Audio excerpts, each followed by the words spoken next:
fui parador en corto, o sea, shortstop, cuando era niño. Mi carrera duró 2 juegos. El equipo se llamaba los Pingüinos de la Baja, porque la colonia donde yo vivía se llamaba La Baja California. Entonces el equipo estaba conformado por los chicos del barrio, bajitos como yo, prietitos como yo, distraídos como yo y con pocas habilidades para jugar también como yo.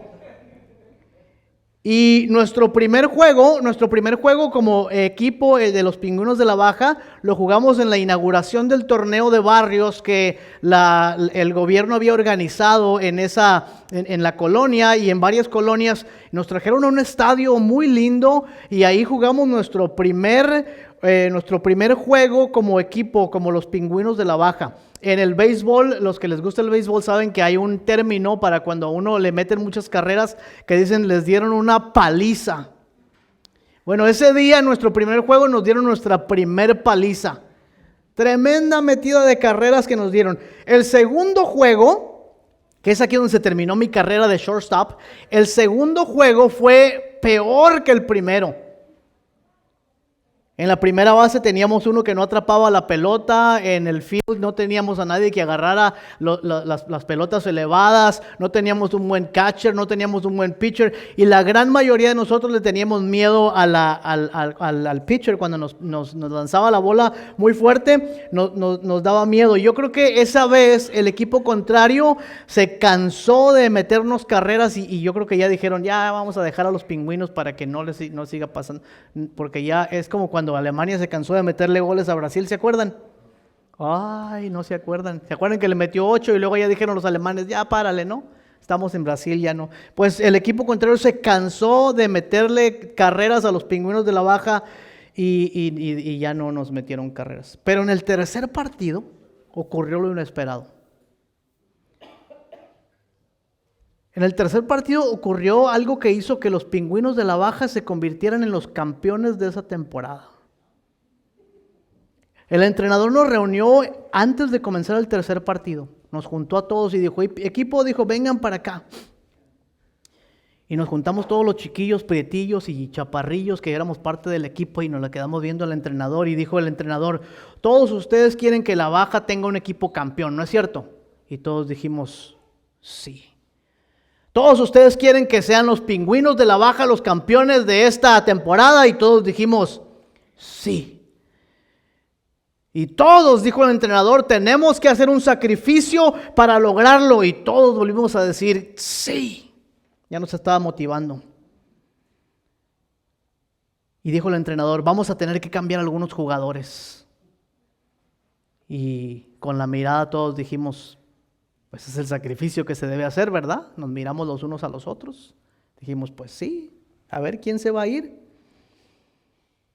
Y luego dijo el entrenador las palabras que cambiarían por siempre la dirección del equipo. Dijo, ninguno de ustedes va a jugar.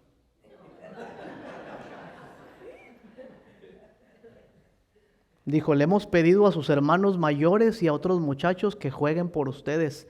Lo único que ustedes tienen que hacer es prestarnos sus actas de nacimiento para que los otros puedan jugar. Y nos sentó en la banca a todos. Mi hermano mayor Daniel entró por mí y los hermanos de otros entraron por mis otros amigos y otros chicos que ni conocíamos más grandes entraron. Y ese año los Pingüinos de la Baja se convirtieron en los campeones del torneo de barrio.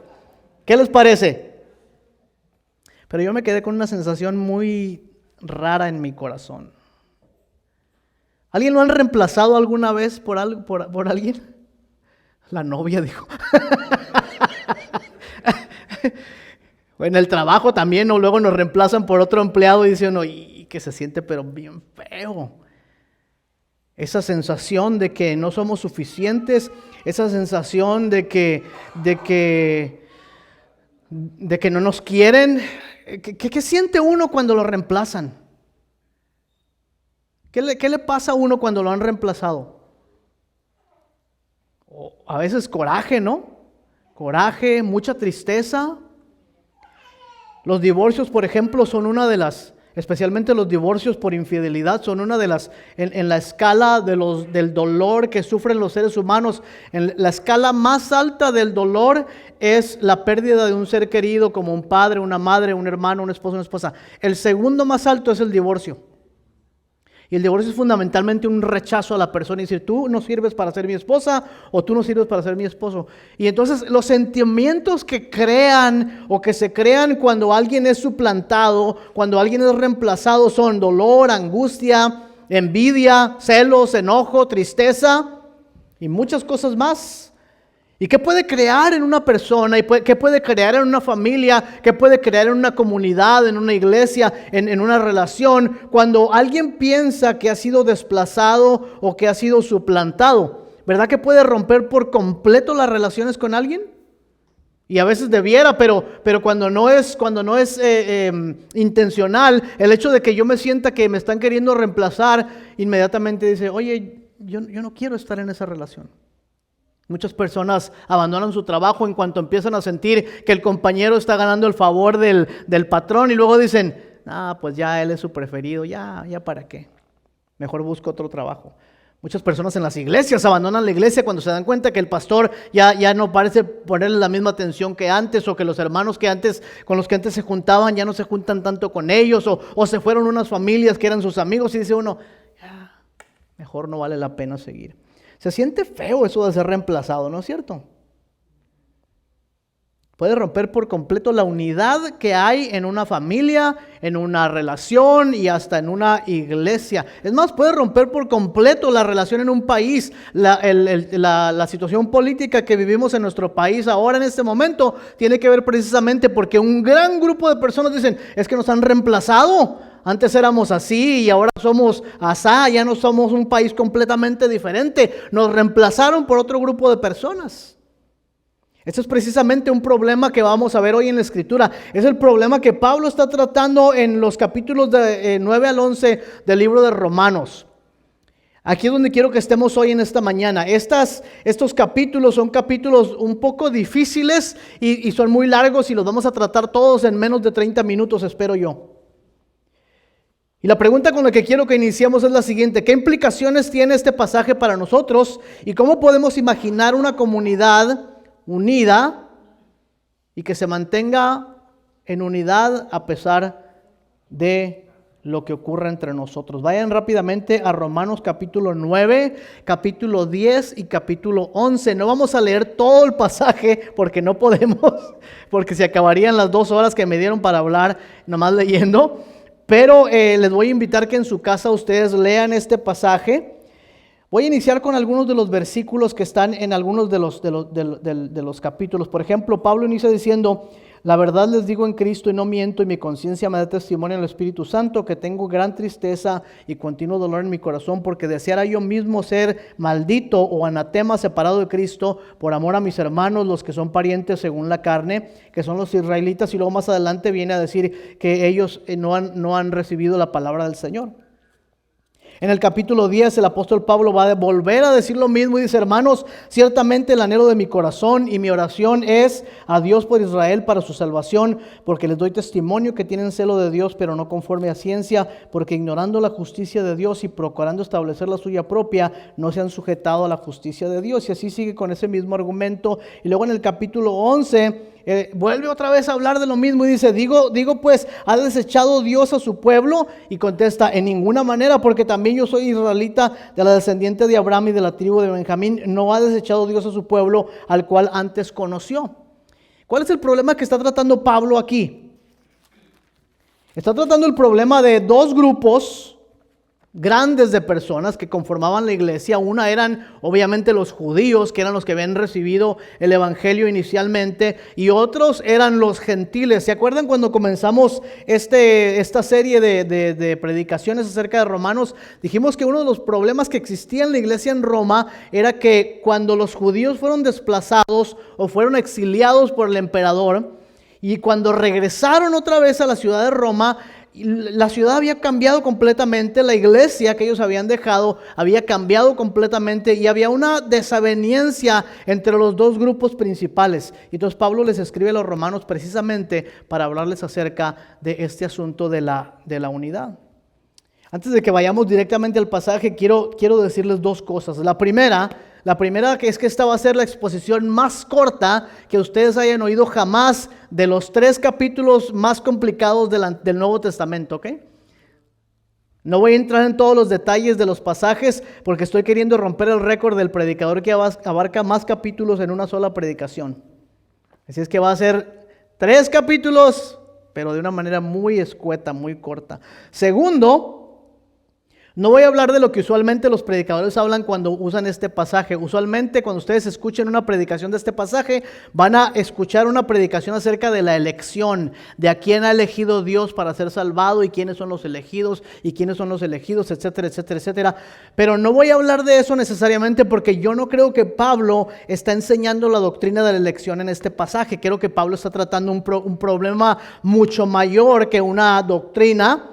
Esa doctrina la podemos deducir de otros pasajes de la Biblia y hay un gran grupo de cristianos que creen que esa manera es correcta. No tengo ningún problema con eso. Lo único que quiero decir es que las escrituras no sirven para mostrarnos una doctrina en particular, sino para demostrar que el Hijo de Dios vino a salvar a una humanidad perdida. ¿Okay? Entonces, en ese sentido, eso es lo que vamos a mirar acerca de la escritura. Así es que denme con mucha paciencia dar muy brevemente, un resumen de los capítulos 9 al 11. Okay. En el capítulo 9, que ustedes van a leer en su casa, Pablo comienza por lamentarse por la salvación de los judíos. Y a simple vista le pareciera que Pablo está diciendo, u otros tal vez están diciendo, que Dios ha abandonado su promesa porque los judíos, que son el pueblo de Dios, que debieran ser salvos, no lo son. Y entonces Pablo hace un argumento y dice, ¿acaso Dios ha sido invalidada la palabra de Dios? Porque los judíos dice que son los que recibieron la promesa, los que recibieron la ley, los que recibieron a los profetas, de los cuales vino el Mesías y que debieran ser salvos, ellos no son todavía salvos. Y entonces Pablo se anticipa y dice, ¿será que falló la palabra de Dios? Y reconoce que aunque él desearía que los judíos fueran todos salvos, reconoce que no ocurre de esa manera. Es más, incluso reconoce que no todos los que se dicen judíos lo son. Dice él que los verdaderos judíos son los que tienen fe como su padre Abraham, es decir, la fe en Jesucristo. Y dice, se ha invalidado la palabra de Dios por la incredulidad de los judíos. Este es un punto muy importante que Pablo está hablando, Porque muchas veces cuando nosotros vemos el mundo o nuestras vidas o cuando algo difícil nos ocurre y decimos, pues ¿dónde está Dios? No prometió que nos iba a ayudar, no prometió que iba a estar con nosotros, etcétera, etcétera. Y en el gran esquema de la salvación de la humanidad, cuando Pablo ve que los judíos que debieran ser salvos no han sido salvados, él dice, ¿será que falló la palabra de Dios? Y se responde al mismo y dice, de ninguna manera. Dios no ha fallado. Más adelante dice, no hay injusticia en Dios. Dios no puede ser injusto. No hay injusticia en Él.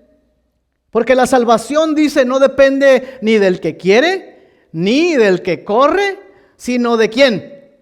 De Dios que tiene misericordia. Fíjense, lo que está diciendo en otras palabras es lo siguiente: ni los judíos ni los gentiles tienen en ellos mismos lo que se necesita para salvarse, es decir, para entrar en una relación correcta conmigo, pero yo por mi misericordia los he salvado a ellos y los he salvado a ellos. En ese sentido, Dios ha elegido para salvación a aquellas personas. Y entonces sigue diciendo el apóstol Pablo, terminando su argumento, que en el capítulo 9, tengan paciencia conmigo, dice que ninguno de ellos merece ser salvo, pero por la misericordia y la fidelidad de Dios, un grupo de ellos ha sido salvado. Por eso casi al terminar su argumento cita a Isaías diciendo en el versículo 29, si el Señor de los ejércitos no nos hubiera dejado descendencia, como Sodoma habríamos venido a ser y a Gomorra seríamos semejantes. Fíjense lo que está diciendo el apóstol.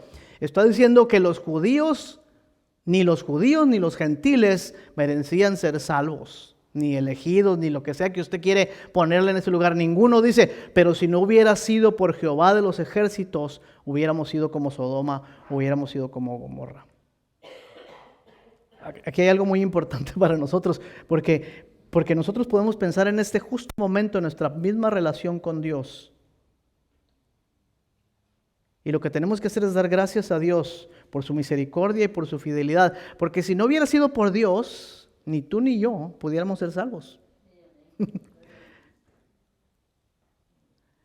Porque no hay injusticia en Dios, sin embargo hay misericordia en Dios. ¿Siguen conmigo todavía? Noten el problema que está tratando. ¿Cómo se sienten los judíos entonces? En referencia a los gentiles. Desplazados, ¿no es cierto? Suplantados por los gentiles. ¿Cómo se van a sentir los gentiles más adelante? De hecho, en el capítulo 11, el argumento va a ser que los gentiles están comenzando a jactar de que ellos sí están como parte del pueblo de Dios, pero los judíos no. Y Pablo les dice en el capítulo 11, dice, no se jacten de su posición como el pueblo de Dios, porque ustedes fueron injertados como un olivo silvestre en la raíz verdadera. Entonces, ¿qué tenemos nosotros que no hayamos recibido de gracia? ¿Ah? Absolutamente nada. ¿Qué tenemos nosotros que nos haga sentir superiores?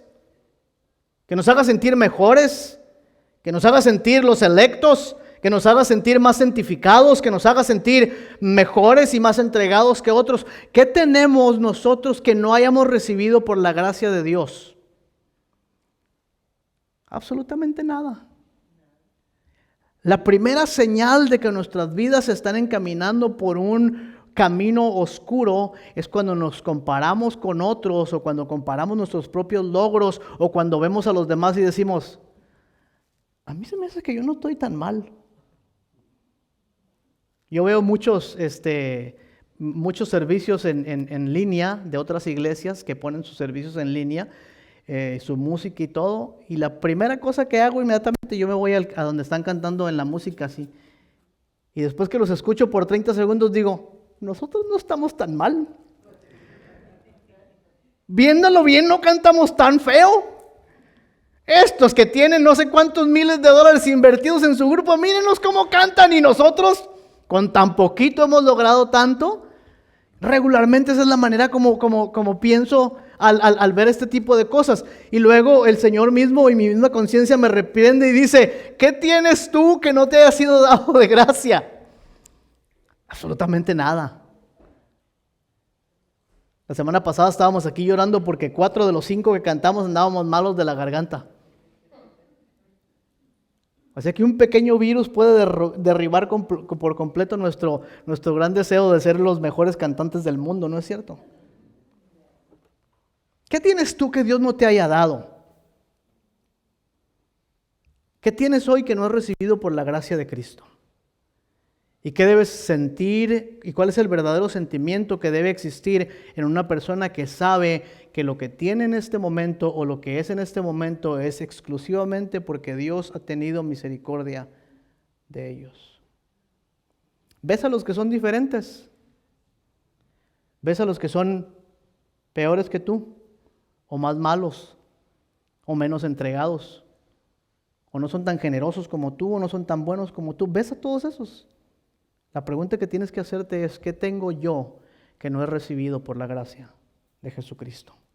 Ahora en el capítulo 10, para seguir con este resumen, Pablo va a continuar con el mismo argumento, pero aquí va a hablar de la razón por la cual considera que los judíos persisten en cerrar su corazón al evangelio. A Pablo le duele mucho que sus compatriotas se vuelvan enemigos del evangelio y procuren, como dice él, salvarse a través de las obras de la ley. Dice que estos ignoran la justicia de Dios y prefieren establecer su propia justicia. Es decir, que ellos procuran, dice más adelante, dice, ellos dicen, ¿quién subirá al cielo para bajar, para hacer descender a Cristo? Es decir, ¿cómo podemos hacer nosotros para alcanzar al Mesías y traerlo de regreso acá? Y dice el apóstol Pablo, dice, pero no funciona de esa manera. La palabra de predicación que nosotros proclamamos es la siguiente: si confiesas con tu boca que Jesús es el Señor y crees en tu corazón que Dios le levantó de los muertos, serás salvo.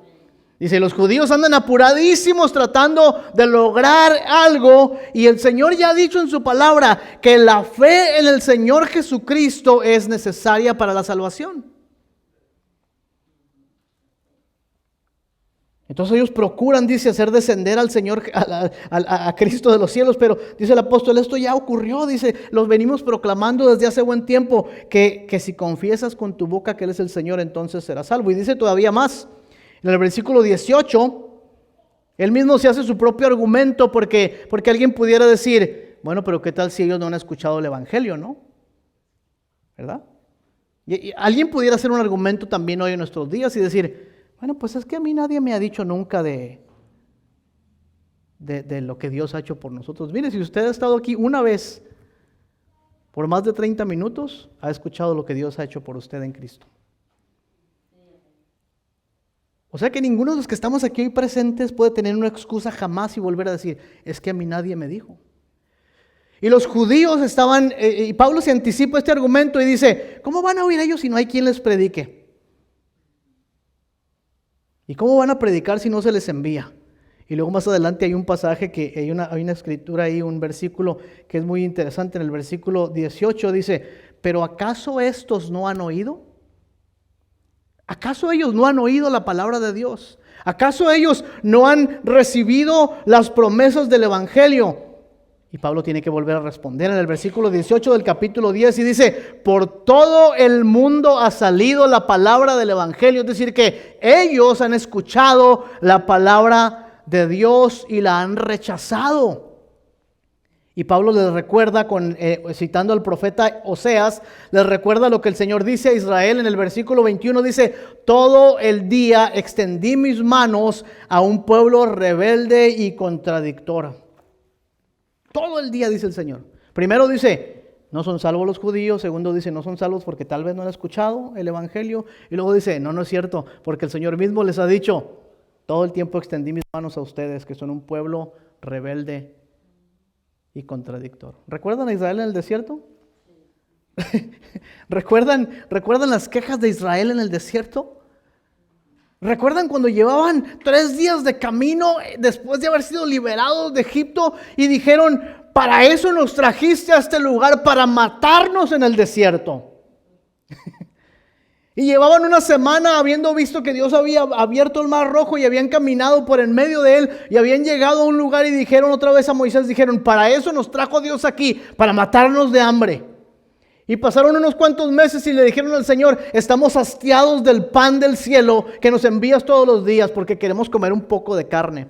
Y pasaron unos cuantos días y le dijeron al Señor, estamos cansados de caminar por este desierto donde no hay agua, así es que te pedimos, te demandamos que nos des agua. Todos los días, dice el Señor, extendí mis manos hacia un pueblo rebelde y contradictor. ¿Qué le está diciendo Pablo a los judíos y a los gentiles? Bueno, no. ¿Qué nos está diciendo a nosotros la Escritura? Nos está diciendo que no cerremos nuestros corazones al mensaje de Dios. Porque Dios está extendiendo sus brazos, constantemente invitándonos a ser parte de su pueblo. Pero así como ocurrió a Israel, también puede ocurrirnos a nosotros, porque así les ocurrió también a los gentiles. Si persistes en hacer oídos sordos a la voz de Dios, llegará el momento cuando tus oídos quedan permanentemente cerrados a la voz del Espíritu. Ahora voy a decir esto otra vez. Si persistes en cerrar tus oídos a la voz de Dios, llegará un momento cuando no puedes escuchar más el mensaje de Dios.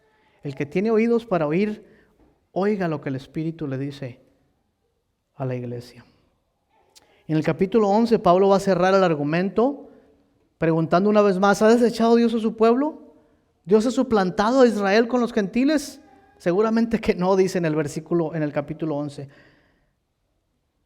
¿Ha dependido de nosotros que Dios salve o deje de salvar? Categóricamente no, dice el apóstol.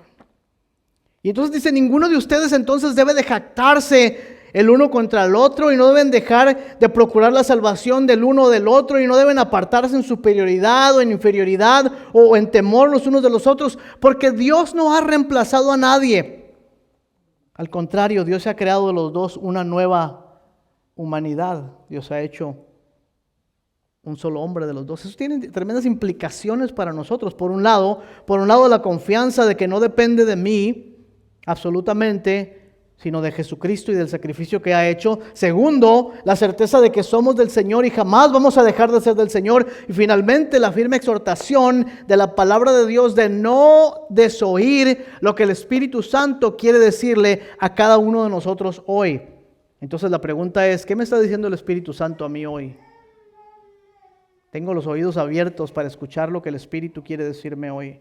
¿O he venido cerrando mis oídos a la voz del Señor y ya no puedo escuchar las indicaciones del Espíritu? Regresando a esta idea de la nueva humanidad, dice el apóstol que no son los judíos ni los gentiles, sino este nuevo grupo de personas que Dios ha creado, que son su pueblo, y los ha creado por la regeneración de su Espíritu Santo.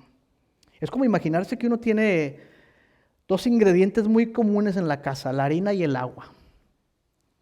Cada uno tiene sus propiedades muy particulares y cada uno puede hacer ciertas cosas por sí mismo. ¿Qué pasa cuando uno mezcla agua y harina? Hace una masa. Y si le pones un poquito de azúcar a la masa, ¿qué haces? Conchitas, puerquitos, galletitas, panes, donas. Todavía son harina y todavía son agua y un poco de azúcar por ahí. Pero una vez que han sido juntados, se convierten en algo muy importante juntos. Y este es mi mensaje para la iglesia hoy. Creo que este es el mensaje que Pablo le está lanzando a los romanos, a los judíos y a los gentiles en ese momento. Ustedes por separados, cada uno tiene potencial, tiene cosas lindas, puede alcanzar grandes cosas por su cuenta, pero en el momento que nos mezclamos en el poder del Señor, juntos nos convertimos en una nueva masa, en un nuevo grupo de personas. Y ese es el mensaje que he venido dando por los pasados 2 o 3 meses. ¿Se dan cuenta? Que siempre hay algo que puede dividirnos, que puede separarnos, que puede hacernos enojarnos los unos con los otros, que puede hacernos ir en diferentes direcciones, que puede hacernos sentir desplazados, reemplazados o abandonados. Y siempre hay un potencial para eso en medio de la iglesia, en medio de nuestras familias, incluso en nuestra propia vida. Pero conocemos la certeza de que no es así y la seguridad en el Señor, porque Cristo murió para formar de todos nosotros un solo pueblo, una sola humanidad. Porque antes fuimos esclavos del pecado y de la muerte, pero ahora hemos sido alejados de esta condenación por Jesucristo mismo. Y creemos que Dios envió a su Hijo Jesucristo para morir en nuestro lugar y darnos vida eterna para que podamos ser parte de una nueva nación, de un nuevo pueblo, de una nueva humanidad. ¿Usted es parte de ese pueblo? ¿A usted le gustaría ser parte de ese pueblo de Dios?